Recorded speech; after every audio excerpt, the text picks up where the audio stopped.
When I used to see people with lint in their hair, I used to say, that will never be me. Thank you so much for watching the videos. Everybody who has been interacting and engaging with the content from the bottom of my heart, and I mean this sincerely, I really appreciate just the comments that you give, your attention to the things that I'm talking about in the video. This video came by inspiration because I realized that a lot of the people who are subscribed to this channel are freshly starting their lock journeys. I've been really thinking about sharing some things that I've learned throughout my journey. Now keep in mind, I'm approaching 3 years on my lock journey, so by no means am I an expert, but I like to be helpful. Not saying that you need help, but I really want to offer some type of advice that's realistic and makes sense. I thought, why don't I share some things that I did not know about locks before I got locks, hoping that you can learn from that experience, or maybe you can get some insight into what it's like having locks. I wrote things on a notebook as the week went by. All this stuff I thought about over a long period of time. I usually don't like to create content just for the sake of creating content. I like for it to be meaningful and helpful. If you're further along in your lock journey and any of this stuff stands out to you, go ahead and comment below which one stands out. So we'll get started. The first thing that I want to talk about that I wish I knew is about the changing lengths. So depending on the method you start with, if you have 2-strand twists like I did, you might experience a little bit of shrinkage. If you have your coils, you might be able to keep some of your length. If you have your braids, you likely will be able to keep some of your length. As you go on, you will notice that there'll be times where your hair will shrink and it'll be short. There'll be times where your hair will be longer. I find that post retwists, I gain some length, but then I'll wash my hair. My hair will get a little bit shorter. When my hair was budding, it will got a little shorter. So I feel like I don't really know what the true length of my hair is. Even right now, I have this length right here, but my hair is fluffy and I don't know how else to describe it other than the fact that I feel like my hair still has that loose, natural feel as I run my hands through it. So it hasn't fully locked to the point where it has established its length. Now, I'm sure there's a reason why the hair goes short, long, short, long. That's something that I did not expect. I thought that as my hair would grow, my locks would grow. The next thing that I want to talk about is consider the maintenance of your lock size. If your hair hasn't fully locked yet, if you decided that you wanted to combine your locks or split your locks, this would be an easy time to do that. But lock maintenance and size are connected. So the smaller your locks, the more maintenance they're going to require for many different reasons. One of them being the locks being close to each other at the roots can easily create merging. When your locks are thicker, you have less, number one, locks to worry about when it comes to retwisting, and the hair is just a little bit different from my observation. One thing that I wish I knew is that the size that I wanted was going to take a lot more maintenance eventually. So in the beginning, when you're waiting for your hair to lock, obviously you want to keep your hands out of your hair. I originally started my lock journey knowing that somebody would maintain it for me here and there. And then I changed my mind and I was like, no, I want to self-maintain. Actually, I think I'm going to share a video on choosing your lock size. So if that's something that interests you, then stay tuned for that. Another thing that I consider was life in the future in regards to my lock size. So when I started my locks, I did not have a baby at that point. I did not have a business at that point. Right now, my time is even more limited, which means I don't have all the time in the world to dedicate to doing my hair. So something that I should have considered is the time that I would have in the future, but I'll go into detail about this when I talk about choosing a lock size. The next thing that I did not realize or did not consider, well, this is what I came to realize. Comparison. Let me just put it that way. Comparison is a big thing, and I'm talking from my experience. When I was Lucy Natural, I think the only thing I worried about was length, because I wanted my hair to be long like other people who I saw on YouTube. But now I'm concerned about length. I'm concerned about, is my hair actually locked? I can't tell you that first year when I was waiting for my twist pattern to fade, I would look at so many videos of people's locks and try to see if they had the twist pattern. And I try to go back and see when in their journey the twist pattern started to fade.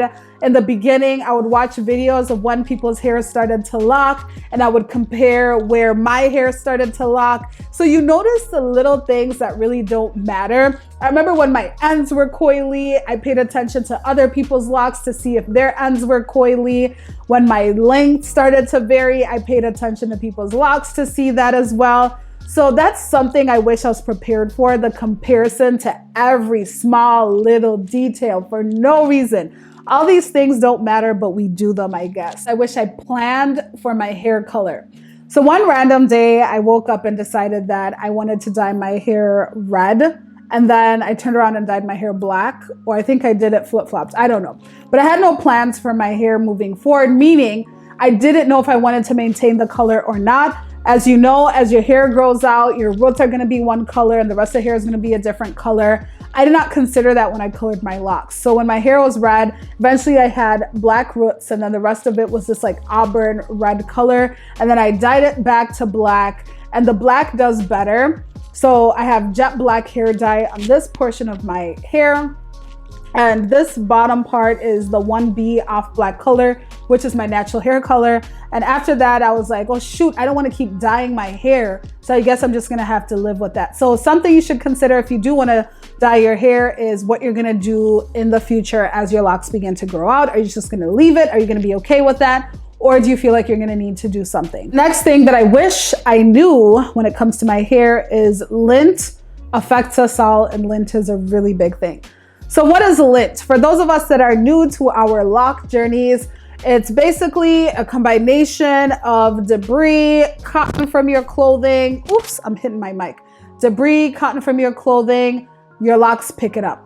Now, when I used to see people with lint in their hair, I used to say that will never be me. I was so sure that I wouldn't have lint in my locks until who ended up with lint, and serious lint. These ones in the back, especially these back here, if you're wearing sweaters and if you're laying down on different fabrics, I find that there's no way to get around it, especially the ends of my hair. It's so hard to get it off, and I end up usually just taking tweezers and I tweeze them off, but I basically end up just plucking them off. In the event of it, I feel like I'm also damaging my locks as I'm taking the lint off because I can't target it by itself. It basically looks like a little fluff ball. So if anybody has any suggestions for how to get rid of lint or how to manage it, I am all ears. The next thing that I wish I knew is hair care takes practice. This journey is new. This journey is filled with ups and downs. This journey is unique depending on your hair, depending on your lifestyle. There's so many things that would affect how your hair is going to respond to different things. So it takes practice. You know, you're not going to lock your hair and know what to do with it right away. You're going to learn your hair as you go on. And I wish I heard this in the beginning because it would have taken the pressure away from feeling like I needed to do something or there's things that I don't know about my hair. Of course, don't just be negligent and not do anything at all. But I think understanding that you will learn with time how to wash your locks, how to take care of them, how to moisturize them, how to style them. All these things happen as you continue to practice. Now, if you don't practice, like let's say you want to retwist your hair by yourself and you don't practice doing it, it's likely that it's going to be difficult for you. It took me a while to learn how to retwist my hair. It took me a while to figure out how to do the rotations. It took me a while to figure out which number of rotations worked well. I messed up quite a bit. I've had holes in my locks. I've had locks that I've had to cut off. I've done a lot of different things to my hair that has messed it up, but here we are today. We're still growing and we're still learning. Next thing that I wish I knew was less is more, but don't neglect your hair. I like the laid back feel that I get with locks because I really don't have to do anything with them. But at the same time, if you neglect them, you will end up with issues. So if you don't take care of your scalp, you will end up with issues. If you don't take care of your hair, you will end up with issues. So this is not a style that you just let your hair go and not do anything at all. You're gonna have to do something. Even if you're moisturizing with water, because water is moisture, you're gonna have to do something, but less is more. I wish I understood this coming from being loosely natural, where I wanted to use products, I wanted to do things. If I had just settled down in the beginning and just allowed my hair to be and done just exactly what my hair needed, which was just moisturizing, I feel like I would have been locked sooner. I feel like I was just looking for the next product because it's all that I knew how to do initially. So less is more. Eventually your hair will lock. At the very bare minimum, I would say learn how to retie, even if it's, or retwist, whatever, the perimeter of your hair, just so you can get acquainted with it if you feel comfortable. But hair self-maintenance is key. I think these last 2 years have taught us that. We could be in the middle of a pandemic again, who knows? Your loctician could go out of town. You might move to a location where you don't have access to a loctician. I'm a really big advocate for self-care when it comes to your hair. Learning even how to wash it at the bare minimum is something that's helpful, because knowing your hair empowers you to take care of it well, and also doesn't put you in a position where if you don't have anyone to maintain it, then you're stuck. So I would say learn hair maintenance, even the bare minimum, if it's like washing your hair or trying some type of moisture treatment or something.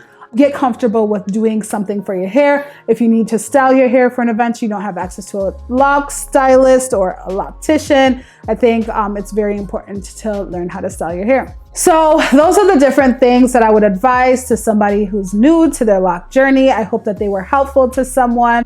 Sometimes I feel like as you go on a specific journey, you forget all the things that you have learned. And I want everybody's journey to be enjoyable. This is such a beautiful process, but it's new. And because it's new, it can be frustrating at times. It can be intimidating at times. But if you're new to your lock journey, welcome to the world of having locks. And I know for a fact you're going to enjoy it.